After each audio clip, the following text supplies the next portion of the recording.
Hello friends, welcome back to my channel. तो आज के तुम्हारे साथे तालेर बड़ा बानानोर रेसिपि शेयर करছি। तो देखो এই যে গরম তেলের মধ্যে আমি তালের বড়াগুলো এক এক করে দিয়ে দিয়েছি।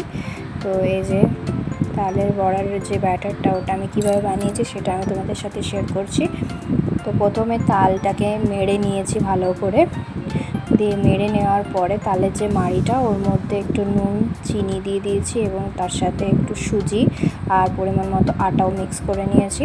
তারপর ওতে মৌরি দিয়ে ভালো করে ফেটিয়ে নিয়েছি।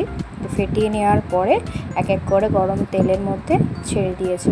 তারপরে যখন ওটা গোল্ডেন ব্রাউন কালার হয়ে গেছে তখন উল্টে পাল্টে এরকম করে উল্টে পাল্টে নিয়েছি। দেখো সুজি একটু দিয়ে দিলে, সুজি মৌরি এগুলো দিয়ে দিলে অনেকটা ক্রিস্পি হয় আর খেতেও খুব টেস্টি হয়। তো এগুলো একদম লো ফ্লেমে, লো আঁচ করে একদম ভাজতে হবে, তাহলে একটু মচমচে হবে এবং ভিতরটা সফট থাকবে, খুব সুন্দর লাগবে খেতে। আর নয়তো পুড়ে যাওয়ার সম্ভাবনা থাকবে বেশি আঁচ করে দিলে, তো কম আঁচে ভাজতে হবে। তো দেখো আমি আর একটু চিনি মিক্স করে নিলাম, চিনিটা একটু কম মনে হচ্ছিলো, তাই যারা চিনি কম খেতে পছন্দ করেন, মিষ্টি কম খান, তারা চিনি কম দিতে পারেন, কিন্তু আমি একটু বেশি মিষ্টি পছন্দ করি তাই একটু বেশি করে চিনি দিয়ে দিলাম আর একটু মৌরিও অ্যাড করে দিলাম। তারপরে আবার এই তেলের মধ্যে ছেড়ে দিচ্ছি। দেখুন বর্ষাকালের সময় এরকম গরম গরম তেলের বড়া খেতে দারুণ লাগে।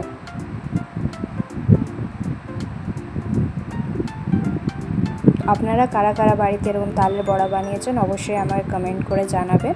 আর ভিডিওটা ভালো লাগলে অবশ্যই লাইক শেয়ার অ্যান্ড সাবস্ক্রাইব করে দেবেন আমার চ্যানেলটা এবং আমার পাশে থাকবেন আরও এরকম ভিডিও পাওয়ার জন্য। দেখুন আমি তেলের মধ্যে এক এক করে ছেড়ে দিচ্ছি। ভিডিওটা আমি স্টেপ বাই স্টেপ দেখিয়েছি আপনাদের বোঝার সুবিধার্থে।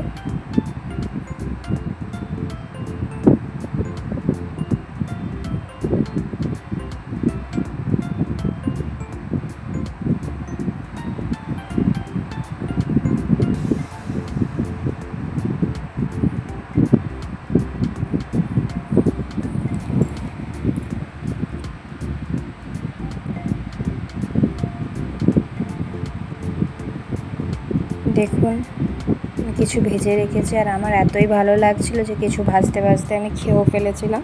তো আমার এতই ভালো লাগছিল খেতে, তালের বড়া আমার খেতে খুবই ভালো লাগে। তো আগে তো এগুলো আমার মা বানিয়ে দিত, তো এবারে আমি ফার্স্ট টাইম নিজে বানানোর ট্রাই করলাম, তো দেখলাম ভালোই হয়েছে। তো ভিডিওটা ভালো লাগলে অবশ্যই লাইক শেয়ার সাবস্ক্রাইব করুন। Thanks for watching, by.